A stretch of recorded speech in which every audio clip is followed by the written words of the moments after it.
J'attends de cette journée qu'apparaisse une parole citoyenne sur la transition énergétique qui permette de modifier, d'influencer,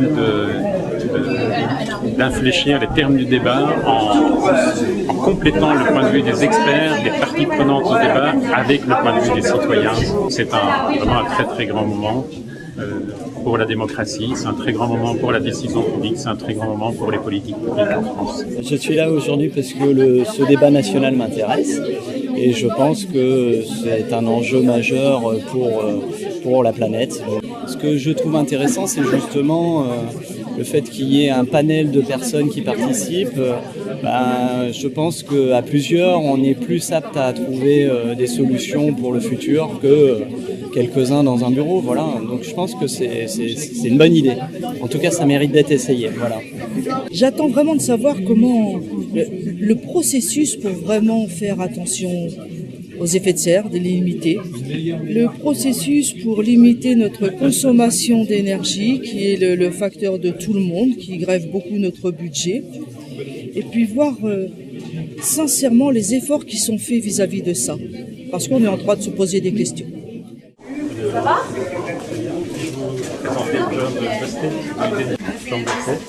Bonjour, enchanté. Madame la ministre. Congratulations on the big day. Oh yes. Bonjour.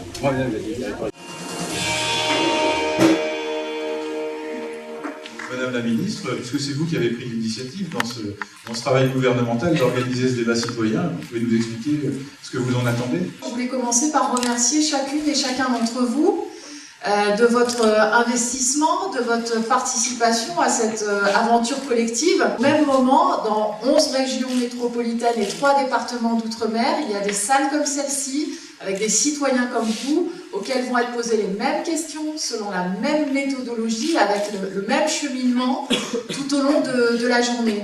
Et on a besoin de ce que vous allez nous dire pour prendre les bonnes décisions. On n'est pas dans une concertation pour la concertation. On est là parce que l'énergie, elle est partout dans notre vie quotidienne. Et maintenant, il faut faire des choix, et il faut faire des choix pas simplement qui sont des choix de court terme, pour là tout de suite. On doit faire des choix qui vont nous engager pour plusieurs années, des dizaines d'années, qui donc vont engager les générations futures. Et c'est pour ça que nous avons pensé que ça devait faire l'objet d'une vraie discussion. Et nous voulons faire valoir l'intérêt général, et la définition de l'intérêt général, par principe, c'est celui de la démocratie, c'est celui de la parole citoyenne. Au moment du café, certains d'entre vous m'ont dit « Mais qu'est-ce que vous allez en faire de ce qu'on va vous dire ?» Eh bien, nous allons nous en servir pour débloquer le débat national sur la transition énergétique et pour en revenir à des idées et à des priorités de bon sens. Donc moi, ce que j'attends de vous, c'est aussi de savoir comment vous voyez les choses, quelles sont les priorités, d'après vous, quelles sont vos attentes aussi dans la vie quotidienne, dans la vie de tous les jours. Et cette parole-là, c'est quelque chose qui ensuite va s'imposer à tous dans le processus qui est en cours, qui est un processus qui ressemble davantage à ce qu'on appelle une conférence de consensus, c'est-à-dire chercher des points d'accord entre toutes les parties prenantes dans la société, que simplement une méthode de démocratie participative. Voilà, donc encore une fois, merci beaucoup, je compte sur vous, et bon travail, voilà. La première consiste à agir sur la demande d'énergie. L'idée est de parvenir à utiliser moins d'énergie tout en maintenant notre confort pour en tirer des bénéfices sur le climat comme sur notre facture énergétique. La seconde consiste à développer les énergies renouvelables produites sur le territoire pour à la fois réduire nos importations et pour amener la part de l'énergie nucléaire dans la production d'électricité de plus de 75% aujourd'hui à 50% en 2025. Ces orientations font déjà l'objet d'engagements.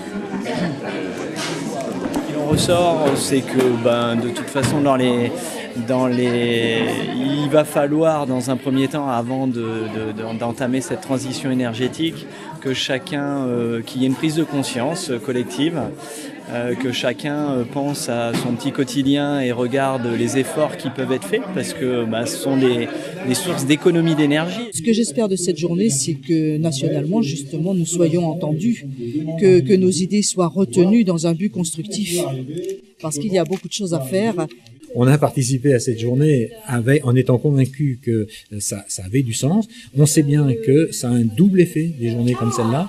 Ça a l'effet de faire remonter une parole qu'on n'entend pas forcément, et ça a aussi l'effet de redonner une forme de responsabilité à des gens qui, on en est persuadé, quand ils rentreront chez eux, seront aussi des éléments moteurs de la transition énergétique. La journée citoyenne, c'est l'idée de donner la parole aux citoyens et de ne pas confisquer un débat aussi considérable qui détermine l'avenir au seul fait des experts, même des ONG ou des politiques. Et je pense que la méthode de travail me paraît tout à fait exemplaire. Je l'ai rarement vue en d'autres régions, pour être franc, de voir qu'il y a des tables rondes, il y a des échanges, et après il y a une remontée qui va permettre dans l'avenir de prendre, je l'espère, les bonnes décisions. J'espère que nos idées, que nos échanges vont être écoutés et qu'on aura servi à quelque chose.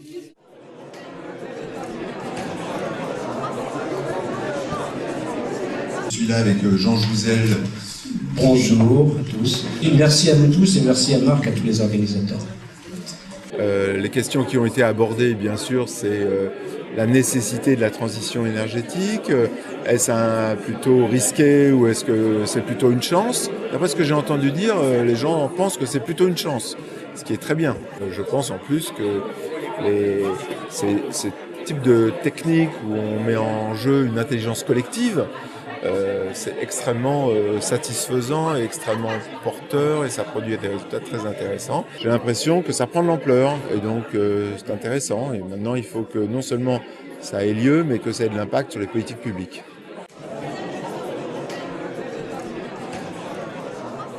Nous serions enclins à penser que finalement tout va bien dans le meilleur des mondes, que nous avons des combustibles fossiles en quantité, puisque nous vivons sur ce rythme depuis une trentaine d'années, pourquoi ne pas continuer? Or, il y a beaucoup de raisons de ne pas continuer. Et puis, il y a ce à quoi moi je suis évidemment attaché, c'est de résoudre ce problème de réchauffement climatique, c'est-à-dire en fait, ça donne une autre dimension. Nous devons aller impérativement vers une société sobre en carbone, où les émissions de gaz carbonique, de gaz à effet de serre, dont une large partie sont liées, 70% est liée justement à notre utilisation des combustibles fossiles à des fins énergétiques, soit divisé au moins par 4. C'est l'ensemble des gaz à effet de serre soit divisé par 4 d'ici 2050. Vous en avez combien? Les citoyens sont partie prenante à la transition énergétique, d'abord en tant que contribuables. Qu'il s'agisse d'une taxe sur l'énergie ou le carbone, de solutions de TVA réduite ou de systèmes de type bonus-malus, les outils fiscaux font partie de solutions financières en débat.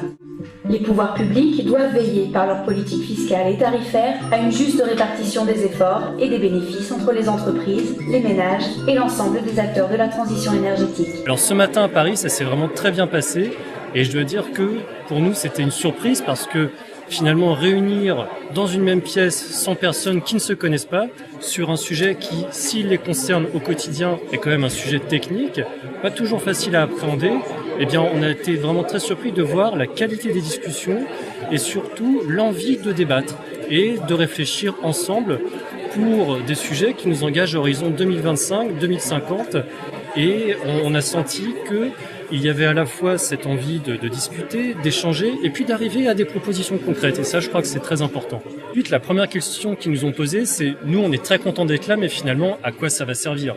Donc ça, il faut vraiment qu'ils aient la conviction que ça va servir parce que toutes les mesures que nous devons adopter en tant que collectivité territoriale, elles ne sont valables, elles ne seront efficaces que si elles sont comprises par les citoyens. Ça a été très convivial. On a retrouvé des gens avec qui on a pu dialoguer ça en toute franchise et en sympathie. Voilà, c'était très enrichissant. On a appris quand même des choses sur nos consommations personnelles, sur la consommation de l'environnement, de notre propre pays. Moi, je crois justement à la richesse de toutes ces personnes qui mettent de l'énergie pour améliorer cet environnement dans les années futures. J'espère que ça va être entendu, parce qu'on n'est pas venu aussi pour rien, pour accomplir une mission. Moi, je fais confiance, oui. Je fais confiance, je pense que ça va être pris en considération. Ici, vous êtes au ministère de l'Environnement, dans la salle C, qui est en fait le QG, dans lequel nous avons toute la journée réceptionné les résultats en direct des régions, c'est-à-dire les réponses individuelles qu'ont fait les participants aux questions qui leur étaient posées. C'est ici, donc, au secrétaire général du débat sur la transition énergétique, que nous avons élaboré un protocole, c'est-à-dire la méthode, en collaboration étroite avec le Danish Board of Technology, qui est en fait un institut de recherche danois qui a inventé cette méthode qui s'appelle le World Wide Views, qui s'est déjà pratiquée au niveau international plusieurs fois. Donc cette méthode, elle doit vraiment permettre à ce que les citoyens puissent se faire une opinion publique éclairée, ce qui n'est pas le cas de notre opinion quand on n'a pas forcément eu de temps d'information nécessaire, et puissent surtout se prononcer sur les décisions qui leur semblent importantes à prendre au niveau national. Je pense qu'au terme de cet exercice, on voit apparaître des tendances lourdes. La première, c'est qu'effectivement, la transition énergétique, c'est plutôt une opportunité. C'est surtout une opportunité qui doit permettre de réconcilier des enjeux qui apparaissaient irréconciliables, les enjeux écologiques et les enjeux économiques. Et là, on voit que finalement, c'est une bonne façon de rassembler ces éléments-là, de traiter un certain nombre de grands enjeux écologiques, notamment le changement climatique, mais aussi l'épuisement des ressources, la pollution, ainsi de suite, et en même temps d'apporter des réponses sérieuses à la crise économique. Je n'ai pas du tout été surpris par les résultats du processus d'aujourd'hui. Nos concitoyens comprennent les problèmes du monde. Et ces problèmes du monde font que notre citoyenneté, elle est française, mais elle est aussi planétaire. Donc on accepte ces questions-là. Qu'à partir de ce moment-là, dans les difficultés qu'on connaît aujourd'hui, qui sont la crise économique et sociale, à ce moment-là, les gens sont en recherche de solutions. Je pense que c'est important de savoir quelle est la vision des citoyens de base, et ce qui ressort de la consultation d'aujourd'hui très fortement, mais vraiment de façon même impressionnante, comme si les citoyens et la société française étaient même en avance sur les décideurs. C'est la volonté de développer massivement les énergies renouvelables et les filières industrielles qui vont avec. C'est-à-dire qu'il y a un lien qui est fait entre la question environnementale et celle de la situation économique et de la crise économique dans laquelle nous sommes. I hope that now that France has seen what this method can do, they will also be in the front to promote citizen participation on the European and the global level. So we need these debates on energy in Europe. We need these debates on biodiversity, on climate change at the global level.